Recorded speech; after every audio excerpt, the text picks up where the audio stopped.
வணக்கம் மக்களே. நம்ம சீமான் அண்ணன் ஒரு மீட்டிங்கில் ஆளுங்கட்சி விஜய் சாரை வந்து ரொம்ப நையாண்டியாக நக்கலாக பேசியிருக்காரு. அது பேசுகிறதுக்கு ஃபஸ்ட்டு அவருக்கு தகுதியே கிடையாது, அவருக்கு அசிங்கமே கிடையாது.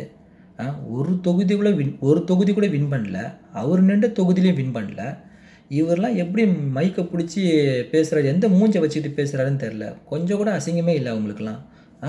அவங்க ஆளுங்களுக்கு சொல்கிறாரு, ஃபிசிக்கல் ஃபிட்னஸாகவும் மென்டல் ஃபிட்னஸாக இருங்க, களம் காத்துட்ருக்கு அப்படின்றாரு.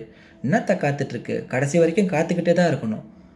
நீங்கள் களத்தில் இறங்க முடியாது, கடைசி வரைக்கும் காத்துக்கிட்டே தான் இருக்கணும். அறநிலைத்துறை அமைச்சர் ஒருத்தருக்காருல ஒரு தம்பி, அவர் பேசுறாரு திருச்சியில் ஒரு வரலாற்று பெரும் முழக்கத்தை இருக்கிறார். எதிர்கட்சியே இல்லாத சட்டசபை அமைப்பேன். உன்னை தாண்டா தேடிட்டு இருக்கேன், உன்னை தாண்டா தேடி இருக்கேன். டேய், எவ்வளவு பெரிய ஜனநாயகவாதியடா. இதுல நம்மால இன்னும் கொஞ்சம் என்னைய சப்போர்ட் பண்ணிருக்கலாம். அடப்பாவி, இதுவே அதிகம்டா. டேய், இவரு நம்மால ஏறி இன்னும் கொஞ்சம் என்னைய சப்போர்ட் பண்ணிருக்கலாம்.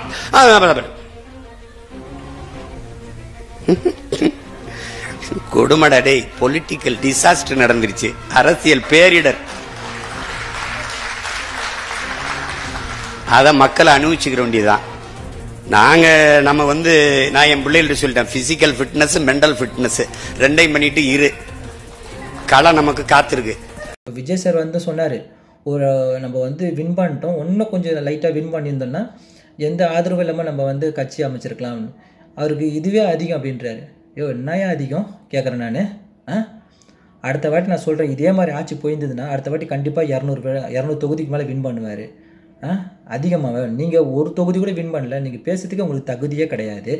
அதை விட்டுட்டு அடுத்தவங்களை விமர்சிக்கிறீங்க. மக்கள் தான் அனுபவிக்கணுமா? மக்கள் நல்லா ஆட்சி அனுபவிச்சு தான் இருக்கிறாங்க. இன்னும் சூப்பராக தான் இருக்க போகுது ஆட்சி. ஊழல் இல்லாத ஆட்சி, கரப்ஷன் இல்லாத ஆட்சி. எங்களுக்கு இது போதும். எங்களுக்கு நீ வாயிலே வடை சுட்டுக்கிட்டு, நீ களத்தில் காத்துக்கிட்டே தான் இருக்கணும், வரவே முடியாது. நன்றி, வணக்கம்.